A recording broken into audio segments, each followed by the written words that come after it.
الحمد لله نحمده ونستعينه ونستغفره ونؤمن به ونتوكل عليه ونعوذ بالله من شرور أنفسنا ومن سيئات أعمالنا من يهده الله فلا مضل له ومن يضلله فلا هادي له ونشهد أن لا إله إلا الله وحده لا شريك له ونشهد أن سيدنا ومولانا محمدا عبده ورسوله قال الله سبحانه وتعالى أعوذ بالله من الشيطان الرجيم بسم الله الرحمن الرحيم يا أيها الذين آمنوا كتب عليكم الصيام كما كتب على الذين من قبلكم وقال تعالى فمن شهد منكم الشهر فليصم وقال النبي صلى الله تعالى عليه وسلم صوموا لرؤيته وافطروا لرؤيته فإن غم عليكم فأكملوا العدة 30 أو كما قال عليه الصلاة والسلام سبحان ربك رب العزة عما يصفون وسلام على المرسلين والحمد للہ رب العالمین۔ سیرت رسول پاک صلی اللہ علیہ وسلم کا سلسلہ نمبر 34 ہے۔ جو بات مکمل چل رہی تھی وہ یہاں تک پہنچ گئی تھی کہ حضرت سلمان فارسی کا اسلام قبول کرنا۔ تو حضرت سلمان فارسی ابتدا سے ہی کم عمری کی حالت سے ہی ان کی عادت شریفہ یہ تھی کہ راہبوں کے پاس اور جو دین عیسوی تھا اس کے جو علماء ہوتے تھے ان کے پاس جا کر ان کی خدمت کیا کرتے تھے۔ چنانچہ کئی راہبوں کے ہاں یہ ٹھہرے رہے اور انہوں نے بڑی خدمتیں کری ان کی۔ چنانچہ ایک بزرگ راہب تھے، ان کے پاس جب رہے خدمت کری، ان کے وصال کا وقت قریب آ گیا۔ انہوں نے ان کو ایک اور راہب کا نام بتلا دیا کہ آپ اگر میں مر جاؤں تو ان کے پاس چلے جانا، وہ بھی ایک بڑے عالم ہیں میری نظر میں۔ چنانچہ ان کا انتقال ہو گیا، یہ ان کے پاس پہنچ گئے۔ پھر عجیب بات یہ تھی کہ وہ بھی بڑی عمر کے تھے، ان کا بھی بس چل چلاؤ کا وقت تھا، لیکن انہوں نے ان سے کہا حضرت پھر میں آپ کے پاس بعد جو ہے کس کے پاس جاؤں؟ کہنے لگے میرے بعد تو مجھے پورے جزیرہ عرب میں کوئی دوسرا ایسا شخص نظر نہیں آتا کہ جس کے پاس آپ پہنچ جائیں اور وہ آپ کو صحیح ہدایت کے راستے پہ چلا جائے، لیکن میں آپ کو اتنا ضرور سمجھا دیتا ہوں کہ میرا آپ کو مشورہ یہ ہے کہ آپ بس یہاں سے نکلیں اور مدینہ پہنچ جائیں کسی بھی طرح۔ چنانچہ ہماری کتابوں کے مطابق عنقریب ایک نبی آخر الزماں محمد ان کا نام ہے، ان کی شان یہ ہے، ان کا قد یہ ہے، ان کا چہرہ ایک سے ایک تفصیل رسول اللہ صلی اللہ علیہ وسلم کے متعلق حضرت سلمان فارسی کو بتلا دی۔ سارا نقشہ انہوں نے جب سمجھ لیا یہاں تک ہماری بات مکمل ہو گئی تھی۔ اب جب حضرت سلمان فارسی رضی اللہ تعالیٰ عنہ فارس سے چلے عرب کی طرف، راستے میں کہتے ہیں قافلہ آ رہا تھا، اس زمانے میں سفر چونکہ مشکل ہوتا تھا اونٹوں کے اوپر، اور یہی ایک صورت ہوتی تھی۔ اب تکلیف دہ راستہ تھا، چنانچہ ہوا یہ کہ اس قافلے نے حضرت سلمان، یہ بڑے خوبصورت کم عمر لڑکے تھے، بہت خوبصورت نظر آتے تھے، اب چھوڑ چھاڑ کے تو سب کو نکلے تھے، اب اس قافلے نے ان کو دیکھتے ہوئے کہ خوبصورت نوجوان ہیں اور اچھے دام اس کے ملیں، ان کو پکڑ لیا، یعنی کہ غلام بنا لیا اور ان کو لا کر مدینہ کی مارکیٹ کے اندر بیچ دیا۔ حالانکہ حضرت سلمان فارسی یہ کوئی معمولی خاندان کے جو ہے نا نوجوان لڑکے نہیں تھے، بڑا ان کا خاندان کا نام تھا، بڑا قبیلہ تھا وہ۔ چنانچہ انہوں نے تو سوچا کہ اب میں کیا کروں، میں تو فارس کو ویسے ہی خیر بات کہہ کر نکلا ہوں، اور محمد صلی اللہ علیہ وسلم کی شان کو سن کر اور ہدایت کا راستہ پانے کے لیے میں گھر سے نکلا، الٹا انہوں نے مجھے پکڑ لیا، غلام بنا لیا، اب منڈی میں لے جا کے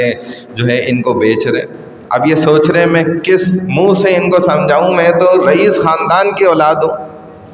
میں تو اچھے خاصے پیسہ اور مال و دولت رکھنے والے قبیلے کا نوجوان لڑکا ہوں۔ کہتے مجھے تو سمجھ ہی کچھ نہیں آئی، اور ہوا یہ کہ میرا سودا انہوں نے ایک یہودی سے کر دیا۔ یہودی اس وقت مالدار ہوتے تھے، چونکہ ان کا اثر رسوخ تھا، اس وقت سے سود کے مال سے جو ہے نا انہوں نے اپنا دبدبہ قائم کیا ہوا تھا، جیسا آج تک کیا ہوا ہے۔ چنانچہ حضرت سلمان فارسی رضی اللہ تعالیٰ عنہ فرماتے ہیں میں ایک دن اسی یہودی کے باغ میں کھجوروں کے جو ہے نا خدمت کر رہا تھا، بیٹھا تھا، مجھے ایک دم خبر ملی، پتہ چلا کہ محمد صلی اللہ علیہ وسلم آ گئے یثرب میں۔ اس وقت یثرب نام تھا مدینہ کا۔ تو مجھے تو پہلے ہی اس بات کا بڑا انتظار تھا، میں تو آیا ہی اسی مقصد کے لیے تھا یثرب کے اندر کہ محمد صلی اللہ علیہ وسلم بس ادھر پہنچے، اور میں اسی انتظار میں تھا۔ جیسے ہی مجھے یہ خبر ملی تو میں نے کھجوریں اٹھائیں اور لے کر دوڑا، رسول اللہ صلی اللہ علیہ وسلم کی خدمت میں پہنچا، اور میں نے وہ کھجوریں رسول اللہ صلی اللہ علیہ وسلم کے سامنے پیش کر دیں، اور حضور صلی اللہ علیہ وسلم نے پوچھا کہ بھئی یہ کیا ہے؟ تو میں نے بتلایا کہ یہ صدقہ ہے۔ جیسا اس جو حضرت عیسوی مذہب پہ تھا راہب عالم، اس نے ان کو یہ نشانی بھی بتائی تھی کہ دیکھو وہ صدقہ قبول نہیں کریں گے، خود نہیں کھائیں گے۔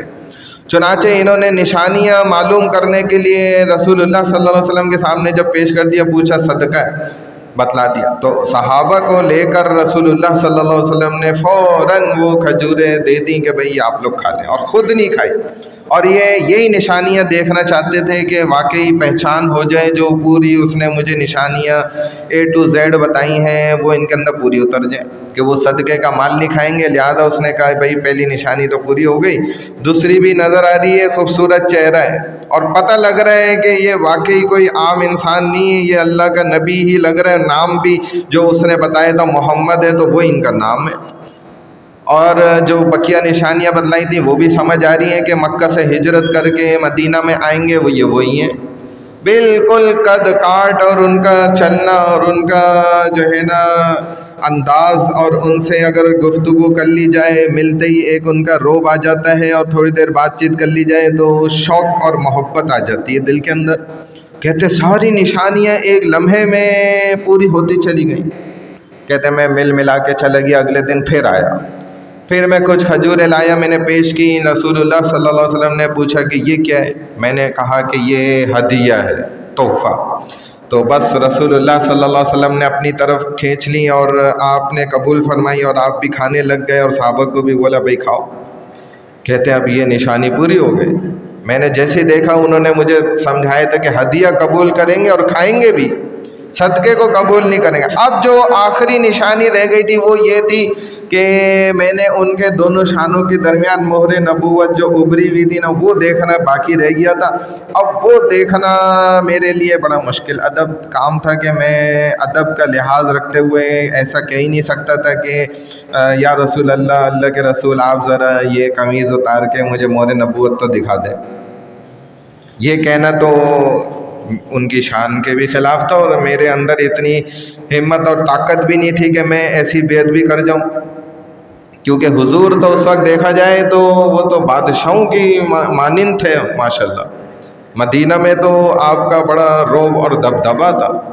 یعنی ظاہری قوت کے اعتبار سے بھی صحابہ ارد گرد موجود ہیں، سارا ایک نظام ہے ماشاءاللہ، سردار ہیں، تاجدار ہیں اور اونچی شان والے ہیں۔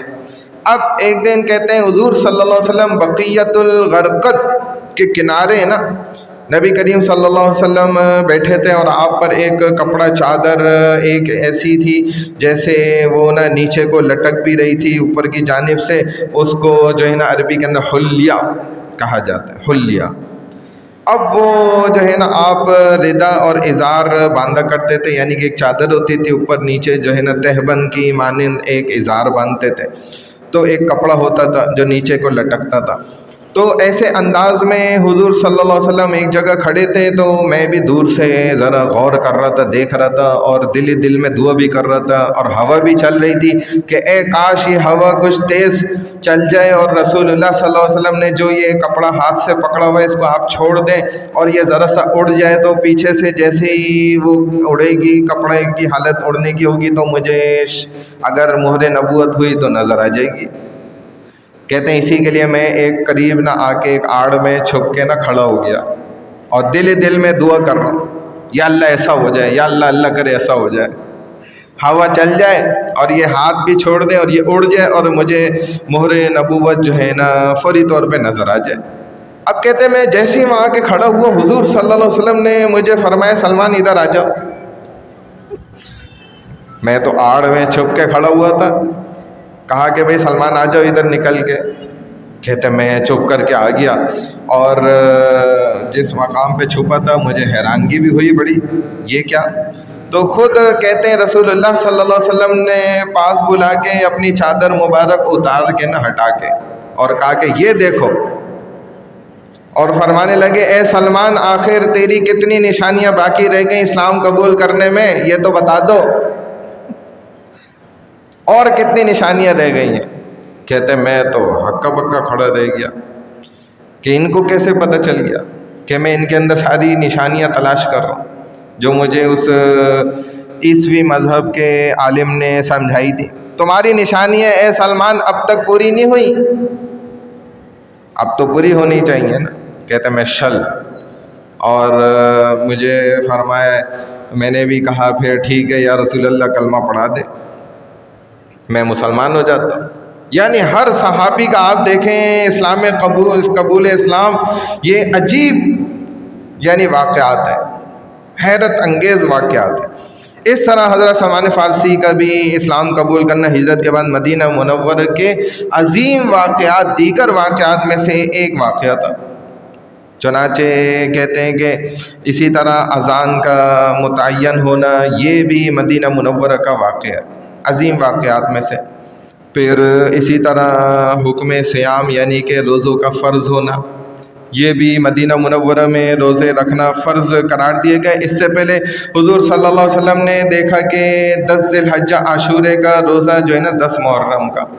یہ یہودی رکھتے تھے روزہ، تو آپ آئے، آپ نے ان کے بڑے علماء کو بلایا، بھائی آ جاؤ سارے، بتاؤ بھائی یہ تم لوگ روزہ کس معاملے میں رکھتے ہو؟ تو انہوں نے بتلایا کہ اے اللہ کے نبی یہ ہم اس لیے روزہ رکھتے ہیں کہ حضرت موسیٰ علیہ السلام کی قوم اور بنی اسرائیلی جو تھے، ان کو اللہ تعالیٰ نے جو فرعون سے نجات دی نا، وہ 10 محرم کو عاشورہ کا دن جو ہوتا ہے نا، ہم تو سمجھتے ہیں نا غالباً یہ شاید حسن و حسین کے جو معاملہ ہوا تھا کربلا کا، یہ اس کے معاملے میں جو ہے نا روزہ رکھا جاتا ہے، حالانکہ ایسا نہیں ہے، یہ ہماری غلط سوچ ہے، ایسا نہیں ہے۔ اس وقت تو بلکہ رسول اللہ صلی اللہ علیہ وسلم کا تو جو ہے نا ابھی حضرت علی رضی اللہ تعالیٰ عنہ کا تو نکاح بھی نہیں ہوا تھا حضرت فاطمہ سے، یہ تو اس سے بھی بہت پہلے کی بات ہے۔ حضرت حسین کی تو پیدائش ہی نہیں ہوئی تھی جب نکاح ہی نہیں ہوا ان کے والد کا۔ تو یہ جو واقعہ تھا رسول اللہ صلی اللہ علیہ وسلم نے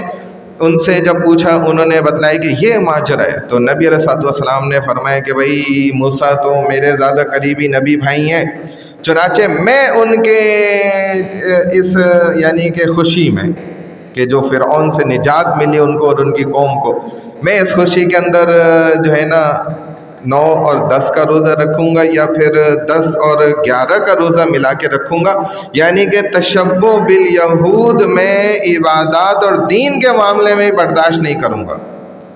جائے کہ ہمارے ہاں لوگ اپنی ظاہری حالت کو بدلنے کے لیے یہودیوں کی مشابہت اختیار کر رہے ہوتے ہیں، اور اپنے دنیاوی معاملات کے اندر بھی یہودیوں کی مشابہت اختیار کر رہے ہوتے ہیں۔ رسول اللہ صلی اللہ علیہ وسلم تو نماز روزہ عبادت میں بھی یہودیوں کی مشابہت کو اختیار کرنا ہرگز برداشت نہیں فرما رہے۔ پھر اللہ نے جو حکم دیا یا ایھاالذین آمنوا کتب علیکم الصیام، اے ایمان والو روزے ہم نے تم پر فرض کیے، اور یہ نہ سمجھنا کہ صرف تم پر فرض کیے، تم سے پہلوں پہ بھی فرض کیے۔ اور دوسری بات یہ بھی مت گھبراؤ کہ کوئی تمہیں پورے سال کے روزے رکھنے پڑ جائیں گے، بلکہ ایام معدودات، یہ کچھ تھوڑے سے دنوں کے روزے ہیں، اس لیے پریشان ہونے کی ضرورت نہیں ہے۔ یہ بھی اللہ نے واضح کر دیا، اس میں گھبرائیں نہیں۔ اچھا، ان ایام معدودات جو اللہ نے قرآن میں فرمائے ہیں نا، یا ایھا الذین آمنوا کتب علیکم الصیام، تو کہتے ہیں کہ اس میں جو ہے نا بہت سے اسکالرس نے اور انجینئروں نے غلط ترجمے کی اور لوگوں کو قرآن سے دور کرنے والے معاملات پیدا کیے۔ وہ کیا کہ کہتے ہیں بھئی ہم تو یہ سمجھتے ہیں ایام معدودات یہ جمع ہے، اور جمع عربی میں صرف اور صرف 3 پر اس کا اطلاق ہوتا ہے، یعنی کہ 3 دن صرف روزے رکھ لیے جائیں کافی ہے۔ یہ مولویوں نے بلا وجہ پورے مہینے کا چکر ڈال دیا، پورے مہینے کے روزے رکھنا کوئی فرض نہیں ہے۔ بات سمجھ رہے ہیں؟ یہ ایک غلط انہوں نے ترجمہ کر کے نا یہاں پر گمراہ کرنے کی کوشش کی ہے۔ ہمارے علماء ایک تو فرماتے ہیں کہ دیکھو بھئی یہ فائدہ حاصل ہوتا ہے جدید تعلیم کا، جدید اور جدت کا جو ہے نا یہ فائدہ حاصل ہوتا ہے جب آدمی، کیونکہ انہوں نے قرآن کہاں سے سمجھا ہے؟ انہوں نے قرآن جو سمجھا ہے نا وہ آکسفورڈ سے سمجھا ہے، ہارورڈ سے سمجھا ہے، لیکن مدینہ سے قرآن نہیں سمجھا۔ اسی لیے علماء فرماتے ہیں اگر مدینہ سے قرآن سمجھ لیتے نا تو پھر یہ غلط ترجمہ کبھی بھی نہ کرتے، کیونکہ قرآن جو ہے وہ آکسفورڈ میں تھوڑی نازل ہوا ہے، نہ ہارورڈ کے اندر نازل ہوا ہے، بلکہ قرآن تو مدینہ میں نازل ہوا ہے، مکہ سے شروعات ہوئی ہے۔ تو اسی معنی کر اسی نبی کے طریقے سے سمجھیں گے تو وہ نبی تو فرماتے ہیں صوموا لرؤیتکم وافطروا لرؤیتکم، کہ دیکھیں چاند چڑھے گا تو روزہ رکھا جائے گا، چاند اترے گا تو روزہ پورا کیا جائے گا۔ اس کا کیا مطلب ہوا؟ اگر روزہ چاند کے حساب سے مہینہ شروع ہونے کے ساتھ اگر شروع کرنے کا کہا جا رہا ہے تو اس کا مطلب ہے نا کہ مہینہ شروع کرنے کے ساتھ اور مہینہ ختم ہونے کے ساتھ پورا مہینہ مراد ہوا، ورنہ تو 3 روزے کسی بھی وقت رکھ لیے جاتے۔ اگر 3 ہی روزے رکھنے تھے تو پھر مہینے کی تعین کرنے کی کیا ضرورت تھی، اور چاند کے بالکل چڑھنے کی اور اترنے کی کہنے کی کیا ضرورت تھی؟ ایک تو یہ بات ہے۔ اور مولوی صاحبان کیسے لوگ ہیں کہ بھئی چاند کو دیکھنا یہ بھی ضروری ہے، یہ بھی ایک مسئلہ یہاں پر ہے، جس کو رسول اللہ صلی اللہ علیہ وسلم مکمل طور پہ حل کر کے گئے کہ بھئی آج کل تو ہمارے ماشاءاللہ مولوی حضرات چاند کو مقصد تلاش کر رہے ہوتے ہیں، پیچھے پڑے ہوئے ہوتے ہیں چاند کے، کہ بھئی ڈھونڈ کے نکالو۔ بھئی چاند کی ہم کوئی پرستش کرتے ہیں جو ہم چاند کو ڈھونڈ کے نکالیں؟ یہ تو اللہ اس کے نبی نے حکم نہیں کیا کہ چاند کو تلاش کرو، ڈھونڈو، کہیں نہ کہیں سے پیدا کرو۔ یہ بڑا مسئلہ ہے آج کل کا کہ چاند کے پیچھے ایسا پڑ جاتے ہیں، بھائی نہیں مل رہا، جائے ہماری بلا سے، کیونکہ اللہ نے اور اللہ کے رسول صلی اللہ علیہ وسلم نے ہمیں صرف کتنا حکم کیا ہے کہ بھائی چاند کو دیکھو، ایسے دکھ گیا، نظر آ گیا تو روزہ کر لو، نہیں نظر آیا کوئی مسئلہ نہیں، روزہ کل نظر آ جائے گا آپ کو چاند۔ حتیٰ کہ رسول اللہ صلی اللہ علیہ وسلم نے تو یہاں تک فرمایا کہ اگر ابر آلود ہے نا موسم، یعنی کہ چاند موجود ہے، ظاہراً موجود ہے، لیکن میری آنکھ کو نہیں دکھ رہا، بادل پھیلے میں، غبار پھیلا ہوا ہے، نہیں دکھ رہا مجھے، تب بھی یعنی کہ چھوڑ دو، کوئی مسئلہ نہیں ہے، جاؤ۔ یہ نہیں ہے کہ بھئی یہ آ کر جو ہے نا 7 بجے بھی یہ چاند کو تلاش کر رہا ہے، پھر 8 بجے بھی تلاش کر رہا ہے، پھر 9 بجے بھی آ کے دیکھ رہا ہے، پھر دوربینوں سے ڈھونڈ رہا ہے کہ بھئی کہیں نہ کہیں سے ڈھونڈو، نکالو، اس کو پیدا کرو۔ جی وہ ذرا سائنس والے آپ بتا دیں اپنے جدید آلات کے مشینوں کے حساب سے، جی چاند کی پیدائش ہو گئی ہے اس کے اماں ابا سے یا نہیں ہوئی ہے؟ ابھی کتنے گھنٹوں کا چاند شریف ہو گیا ہے؟ بالغ بھی ہو گیا کہ نہیں ہو گیا؟ یہ ابھی تک نابالغ ہے۔ ایک یعنی کہ تحقیق کے پیچھے پڑنا یہ گمراہی ہے، یہ تو اللہ اس کے رسول نے ہمیں حکم نہیں کیا۔ تو اس طریقے سے پھر کیا ہوتی ہے، مولویوں کی جو ہے نا نفرت دلوں کے اندر بٹھائی جاتی، کے جی سے لے کے وہ یونیورسٹی تک جو ہے نا مولوی کی مخالفت پڑھانی ہے۔ پھر جب اس کو چونکہ مولوی سے نفرت ہو جاتی ہے تو اللہ رسول سے تو آٹومیٹک نفرت ہو جائے گی۔ جس کو مولوی سے نفرت ہے یہ ہو ہی نہیں سکتا کہ اس کو اللہ رسول سے محبت ہو جائے، یہ ناممکنات میں سے ہے، کیونکہ مولوی کا دوسرا نام کیا ہے؟ اللہ سے محبت کرنے والا انسان۔ وہ کھری کھری سیدھی سیدھی سنائے گا، وہ آپ کے مرضی کی اور مطلب کی اگر سنا رہا ہے تو وہ حق بات نہیں کر رہا۔ اسی وجہ سے رویت ہلال کمیٹی کی کمیٹیاں بنانا اور جی باقاعدہ اس کے لیے پروگرام رکھنا اور باقاعدہ اس کے لیے ایک انتظامات رکھنا، دوربینیں لگانا، یہ سب غلط ہے، اس میں سے کچھ بھی ٹھیک نہیں ہے، یہ صرف کھاؤ پیو کے طریقے۔ آپ حیران ہوں گے کہ رسول اللہ صلی اللہ علیہ وسلم، ہم کوئی دیکھیں نا چاند کے پجاری لوگ تھوڑی ہیں، ہم کوئی سورج کے پجاری لوگ ہیں۔ یہ تو پچھلے زمانے میں چاند کی ایسے پرستش کی جاتی تھی، ڈھونڈا جاتا تھا، سورج کی پرستش ہوتی تھی، اس کو اپنا خدا مانا جاتا تھا، اور کہتے تھے کہ بھئی سورج اتنی منزلوں پہ چڑھ گیا ہے، چنانچہ شادی کرنا چاہتے ہو کر لو، اگر رشتہ لگانا چاہتے ہو لگا لو، کاروبار شروع کرنا چاہتے ہو کر لو، فلانا کام کرنا چاہتے ہو برکتیں کر لو، خریدنا چاہتے ہو گھر نیا خرید لو۔ یہ سب تو یہ آج بھی ہوراسکوپ کے نام پر ہمارے نوجوانوں کو بیوقوف بنا رہے ہیں۔ یہ تو ساری جہالت ہے، یہ تو نبی علیہ السلام فرما کے چلے گئے، یہ سارا کچھ اس کے حساب سے بتانا اور پوچھنا بھی غلط ہے۔ جی بچہ فلانے دن پیدا ہوا ہے، یہ تاریخ تھی، یہ وقت ہو رہا تھا، ذرا امام صاحب وہ عدد نکال کے بتا دیں، بچے کا نام نکال کے بتا دیں۔ یہ ہمارے لوگوں میں بھی ہے، منوسیت کا اور برکت کا تاریخ ہے۔ چاند چڑھ رہا ہے تو جی برکت کا ہے، اتر رہے تو منوسیت کا ہے۔ فلانا تاریخ ہے تو یہ آپ کے لیے حق میں نہیں ہے، یہ فلانی ہے تو یہ آپ کے حق میں، جی کام کریں، یہ آپ کے لیے بہت بہترین دن ہے، بڑی برکت والا۔ تو یہی تو پرستش ہے چاند کی۔ اللہ نے قرآن میں کیا جواب دیا؟ یسألونک عن الأہلہ، جب آپ سے سوال کرتے ہیں چاند کے متعلق، نئے چاند کے بارے میں، قل ہی مواقیت، تو آپ کہہ دیں بھائی یہ تو کیلنڈر لگایا ہم نے، یہ کیلنڈر کوئی عبادت کے لیے تھوڑی لگا ہوا، یہ جو سامنے لگا ہوا، تو یہ چاند بھی تو اللہ نے کیلنڈر لٹکا دیا اوپر۔ بھائی یہ ہمارے خدمت کے لیے پیدا ہوا ہے، نہ کہ ہم اس کی خدمت کے لیے پیدا ہوئے کہ ہم اس کو ڈھونڈتے رہیں اور تلاش کرتے رہیں، ایک سے ایک دوربین نکالیں، جی خدا کے لیے کہیں نہ کہیں سے چاند پیدا کرو بس۔ ارے بھائی یہ کیا آپ نے شروع کر دیا؟ پھر آپ کہتے ہیں کہ یہ نبی بھی امی تھا، نعوذ باللہ، یہ مولوی بھی امی ہیں، سارے پڑھے لکھے جاہل ہیں، نعوذ باللہ، یہ باتیں کرتے ہیں۔ پھر بیوقوفی کی بات ہے، عقل سے آپ دیکھیں تو اللہ قرآن میں بھی فرماتے ہیں فمن شہیدہ منکم الشہر فلیصم، تو دو باتیں ادھر، شہود ہلال اور وجود ہلال، ان دونوں میں فرق ہے۔ جب لوگوں نے ان باتوں کو نہیں سمجھا وہ گمراہی میں چلے گئے۔ شہود ہلال کیا ہوتا ہے؟ اس کا مطلب ہوتا ہے چاند کا خود سے نظر آ جانا، چاند موجود ہے، چاند چڑھے، وہ کہتے ہیں نا کہ چاند چڑھے اور پتہ نہ چلے، یہ ہوتا ہے کبھی، یہ کبھی بھی نہیں ہو سکتا۔ چاند چڑھے، چاند کا نظر آنا خود سے، خود دکھ رہا ہے آپ کو چاند سامنے۔ ایک عام بندہ انسان کھڑے ہو کے چاند دیکھ لے، اس کا نظر آ گیا، روزہ رکھ لے، عید کر لے،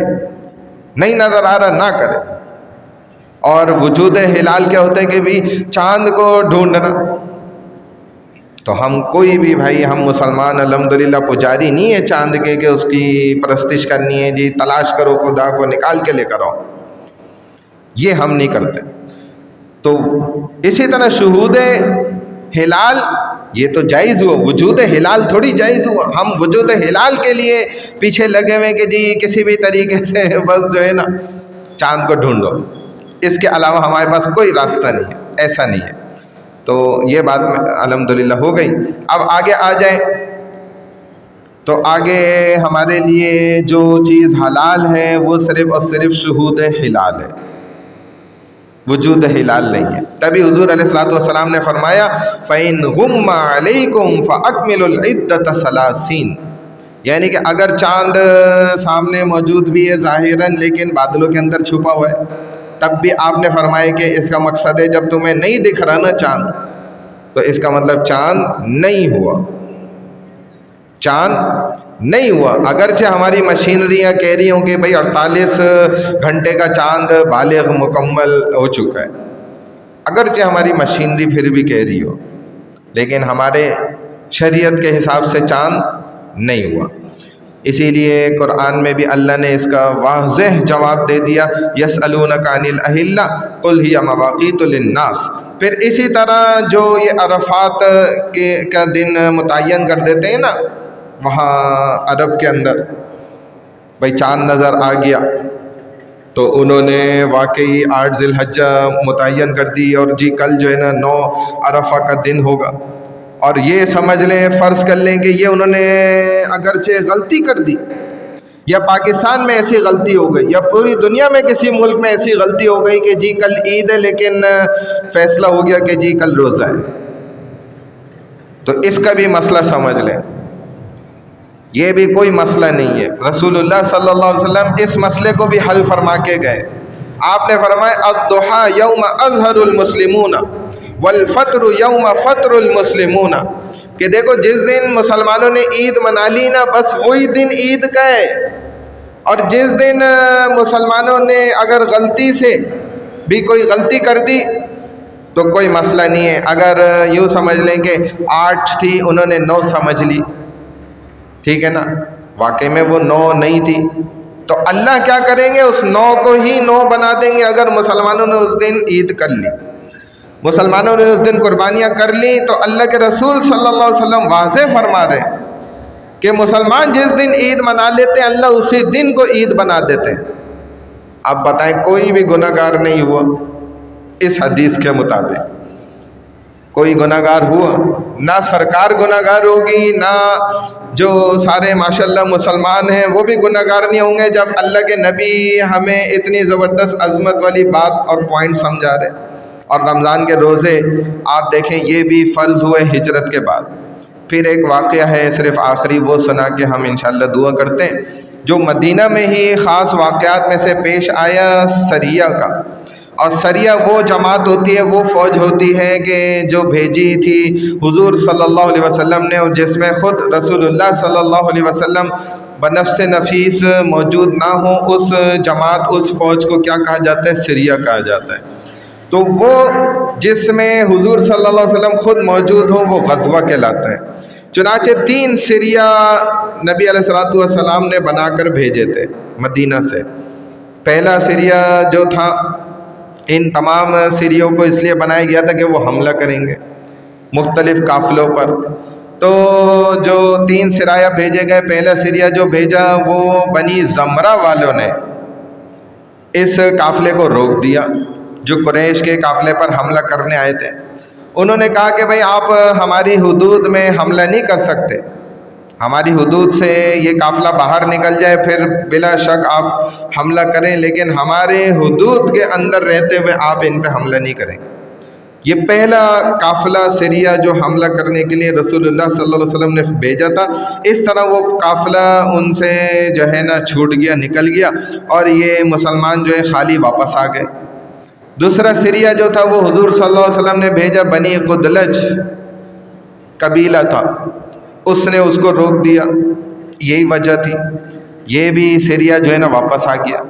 تیسرا سریہ جو بھیجا حضور صلی اللہ علیہ وسلم نے، اس میں صحابہ کو یہ بھی حکم دیا، جانے والے جو صحابہ تھے وہ کل 8 تھے، ان 8 صحابہ کو حضور علیہ السلام نے ایک خط عطا کیا، ایک خط دیا جس میں کچھ عبادت لکھی ہوئی تھی، اور آپ صلی اللہ علیہ وسلم نے فرمایا کہ بھائی اس کو آپ نے پڑھنا نہیں ہے، جب آپ کا 2 دن کا سفر مکمل ہو جائے پھر آپ نے اس کو پڑھنا ہے۔ چنانچہ صحابہ نے کہا جی ٹھیک ہے بالکل۔ جب وہ سفر شروع کر لیا، 2 دن گزر گئے تو خط پڑھا، اس میں لکھا تھا کہ اگر آپ کا ٹکراؤ ہو جائے نا قریش قافلے سے، قبیلہ قریش کے لوگوں سے اگر آپ کا ٹکراؤ ہو جائے تو آپ نے ان سے دیکھو لڑائی نہ کر لینی ہے، پھر آپ نے ان سے لڑنا ہے، تو لڑائی کرنے کی اجازت اللہ کے رسول صلی اللہ علیہ وسلم نے ان کو لکھ کر دی۔ اور دیکھو گھبرانا نہیں، اللہ پر توکل کرتے ہوئے آپ نے ان سے مکمل طور پہ جنگ کرنی ہے، گھبرانا نہیں ہے بالکل بھی۔ تو جب انہوں نے پڑھ لیا تو کہا بھائی ٹھیک ہے، یہ تو ہمارے نبی کا حکم ہے۔ اب حضور صلی اللہ علیہ وسلم کے یہ 8 صحابہ اور دوسری طرف قافلہ جو تھا وہ 200 اونٹوں پر مشتمل آدمی تھے، 200 اونٹ تھے، نگران اس میں موجود تھے، اور لڑنے والے وہ اپنے، اب یہ 2 صحابہ ان میں سے جو ہے نا 8 صحابہ میں سے ان کو یہ نکلے، ان کو بھیجا کہ بھائی آپ بھی ذرا دیکھو، پہاڑوں پہ چڑھو اور راستوں میں نکلو، ڈھونڈو کہ دور دور پہاڑوں کے اندر جا کے کہ کوئی قافلہ کیا نظر آ رہا ہے کہیں سے، اگر پتہ لگ جائے تو ہمیں فوراً بتاؤ۔ اب یہ قافلہ ڈھونڈنے نکلے تو اللہ کی شان، یہ 2 صحابی خود گم ہو گئے کیونکہ راستے نئے تھے۔ اب وہ پہاڑوں میں نکلے ایسے ایسے، اب وہ راستے ہی نہیں سمجھ آئے، وہ تو خود ہی گھبرا گئے، گم ہو گئے۔ اور کہا جاتا ہے کہ بھائی جب صحرا کے اندر گم ہو جائے انسان تو عقل مندی اس بات میں ہوتی ہے کہ وہ پھر زیادہ ادھر ادھر نہ جائے، جدھر ہے نا ادھر ہی ٹھہر جائے، یہی سمجھداری ہے، ورنہ اور زیادہ وہ گم ہوتا چلا جاتا ہے، کیونکہ جتنا زیادہ وہ تلاش کرنے کی کوشش کرتا ہے اس قدر وہ گم ہوتا چلا جاتا ہے۔ اب کیا ہوا کہ جو یہ 6 آدمی بچے تھے نا، ان کو ایک قافلہ یہ 200 اونٹوں والا نا نظر آ گیا۔ انہوں نے تو فوراً اس پر حملہ کیا، اور ایسا زوردار اور خطرناک حملہ کیا کہ وہ تو جان چھڑا کے بھاگے۔ 200 اونٹ جن پہ سامان لدا ہوا تھا بھاگ گئے وہ چھوڑ کے، اور انہوں نے بلکہ ان کے 2 لوگ بھی پکڑ لیے، جس میں ایک جو تھا وہ حکیم بن قیسان تھا اور دوسرا عثمان بن عبداللہ تھا، یہ دونوں کافر تھے۔ یہ ان دونوں کو بھی پکڑ لیا اور 200 اونٹوں پر لدا ہوا سامان بھی یہ لے کر مدینہ پہنچ گئے۔ جب دیکھا جائے تو سب سے پہلی غنیمت اسلام کی یہی والی تھی، اور یہی وہ سب سے پہلا سریہ تھا کہ جو غنیمت لے کر سب سے پہلے مدینہ میں داخل ہوا تھا، یہی وہ پہلے صحابہ تھے۔ لیکن دیکھا جائے تو ایک معمولی سی بڑی عجیب سی غلطی ان سے ہو گئی۔ وہ مشکل بات کیا تھی جو غلطی ان سے ہوئی؟ وہ یہ ہوئی کہ یہ سمجھ رہے تھے کہ 1 شعبان جو ہے نا وہ ہو گئی ہے۔ جب ہم نے حملہ کیا نا تو شعبان کی پہلی تاریخ تھی، ان کو یہ مغالطہ ہوا، جبکہ وہ 30 رجب کی تاریخ تھی، اور 30 رجب یہ جو تھا نا یہ اشہر الحرم میں سے ان مہینوں میں سے ایک مہینہ تھا رجب کا، کہ جس میں جو ہے نا قتال کرنا، لڑائی کرنا یہ منع تھا، یعنی کہ عظمت والے اور عزت والے یہ 4 مہینے تھے، بات سمجھ رہے؟ ان میں سے ایک رجب بھی تھا۔ اب یہ سمجھے کہ بھئی یہ 1 شعبان ہو گئی ہے، لیکن حقیقت میں کیا تھا؟ 30 رجب تھی، جس میں لڑائی بند ہوتی ہے۔ اب جب حضور صلی اللہ علیہ وسلم کے صحابہ کا یہ معاملہ مکہ والوں کو پتہ چلا کہ بھئی ہمارا قافلہ بھی لوٹ لیا گیا، 2 بندے بھی پکڑ لیے گئے، اور محمد صلی اللہ علیہ وسلم نے تو گویا ان مہینوں کی بے حرمتی کر دی، یہ تو بڑا عجیب واقعہ ہو گیا، یہ تو بڑی عجیب بات ہو گئی۔ چنانچہ انہوں نے شور مچا دیا کہ محمد صلی اللہ علیہ وسلم نے حرمت توڑ دی، حرمت والے مہینوں یعنی رجب میں قتال کر دیا، تبھی ہمارا تو قافلہ مطمئن آ رہا تھا، ہم نے ان کے ساتھ جو ہے حفاظتی انتظامات بھی نہیں کیے تھے۔ تو پھر اللہ نے قرآن نازل فرمایا کہ یسألونک عن الشہر الحرام قتال فی، اے ہمارے نبی صلی اللہ علیہ وسلم آپ سے سوال کرتے ہیں اشہر حرم میں جنگ کا کیا حکم ہے؟ قل قتال فیہ کبیر، آپ کہہ دیجئے کہ بڑا گناہ ہے، ان مہینوں میں قتل غارت گیری کرنا کیا ہے؟ بڑا گناہ ہے، مگر کسی کو مکہ سے نکالنا، مسجد حرام سے نکال دینا، اس سے بھی بڑا گناہ ہے۔ آج تو نبی صلی اللہ علیہ وسلم پر اعتراض کر رہے ہیں کہ یہ کیسے حملہ کر دیا، مگر کیا انہوں نے ظلم کرنے میں مکہ کے اندر دیکھا تھا؟ کبھی سوچا تھا کہ آج رجب کا مہینہ ہے، اشہر حرم کے جو 4 مہینے وہ مہینہ چل رہے ہیں، مسلمانوں کو تعذیبیں اور تکلیفیں دیتے ہوئے کبھی ایسا سوچا تھا؟ وَالْفِتْنَةُ أَشَدُّ أَكْبَرُ مِنَ الْقَتْلِ، جب حضور صلی اللہ علیہ وسلم کے پاس جب قافلہ آیا تو حضور علیہ السلام نے فرمایا کہ آپ نے رجب میں حملہ کیوں کرا؟ صحابہ نے فرمایا یا رسول اللہ واقعتاً ہم اللہ کو حاضر ناظر کہہ کر کہہ رہے آپ کو یہ بات کہ ہم سمجھے کہ شعبان شروع ہو گیا تب ہم نے حملہ کر دیا، ہمیں یہ پتہ ہی نہیں چلا کہ رجب کی 30 تاریخ ہے، ہم سمجھے یکم شعبان ہو گیا۔ تو نبی علیہ السلام نے فرمایا کہ بھائی ٹھیک ہے، لیکن یہ کہ یہ مال غنیمت کو جو ہے نا ہم قبول نہیں کر سکتے،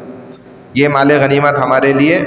ٹھیک نہیں ہے۔ چنانچہ مکہ والوں نے بھی آدمی بھیج دیا، حضور صلی اللہ علیہ وسلم نے فرمایا کہ بھائی ہمارے صحابہ نے شعبان سمجھ کے حملہ کر دیا تھا، چونکہ ہم سے غلطی ہو گئی ہے، ہم معذرت کرتے۔ تو انہوں نے کہا ٹھیک ہے، پھر ہمارے 2 بندے جو عثمان بن عبداللہ اور حکیم بن قیسان ہے وہ آپ واپس کر دیں۔ تو نبی علیہ السلام نے فرمایا بھائی 2 صحابی تو ہمارے بھی غائب ہیں، کیا پتہ وہ آپ کے لوگوں کے ہاتھ چڑھ جائیں اور اب ان کو قتل کر دیا جائے، تو ہم بھی بدلے میں ان کو رکھیں گے اور قتل کریں گے اگر ایسا ہوا تو۔ چنانچہ اللہ کی شان یہ، وہ 2 صحابہ جو ہے نا خود واپس آ گئے اسی وقت۔ جب لوٹ آئے واپس تو انہوں نے خود بتلایا کہ ہم تو گم ہو گئے تھے، راستہ ہی بھول گیا، پھر ہمیں نہ کوئی قافلہ ملا نہ ہمیں اپنے لوگ ملے، تو ہم مجبوری میں سامان ختم ہو رہا تھا، پانی ہر چیز، تو ہم واپس آ گئے۔ حضور علیہ السلام نے فرمایا بھی ٹھیک ہے، ان دونوں کو بھی چھوڑ دو اور 200 اونٹ سامان بھی ان کا واپس کر دو، چھوڑ دو، چونکہ ہم سے غلطی ہوئی ہے۔ چنانچہ پھر حکیم بن قیسان، دیکھیں کتنی عجیب بات ہے، یہ آ کر حاضر ہوا نبی علیہ السلام کے پاس اور فرمانے لگا کہ یا رسول اللہ، میں نے تو یہاں رہ کر آپ صلی اللہ علیہ وسلم کا جو حسن و جمال و کمال اور صفات دیکھی، اور جو میں نے یہاں پر صحابہ کے اعمال دیکھے، نماز رکعت پڑھ لیں ماشاءاللہ ایسے زبردست انداز میں ذکر و اذکار کر رہے ہیں اور تلاوت کر رہے ہیں، میرے دل میں تو اسلام اتر چکا ہے، چنانچہ آپ تو مجھے کلمہ پڑھا دیں، اور یہ جو عثمان ہے اس کے ساتھ جو ساتھی تھا، اس کی مرضی ہے، یہ مسلمان ہوتا ہے نہیں ہوتا تو اس کی مرضی۔ چنانچہ کہتے ہیں عثمان تو ایسے ہی چلا گیا، اور مکہ پہنچنے کے بعد وہ مر گیا حالت کفر میں، حالت کفر میں ہی مر گیا۔ دیکھیں ایسے بڑے بڑے واقعات جو ہے وہ اللہ کے رسول صلی اللہ علیہ وسلم کی ہجرت کرنے کے بعد جو ہے نا پیش آئیں۔ اللہ تعالیٰ ہم سب کو بھی عمل کی توفیق عطا فرمائے۔ سبحان اللہ وبحمدہ، سبحانک اللہم وبحمدک، نشہد ان لا الہ الا انت، نستغفرک ونتوب الیک، برحمتک یا ارحم الراحمین۔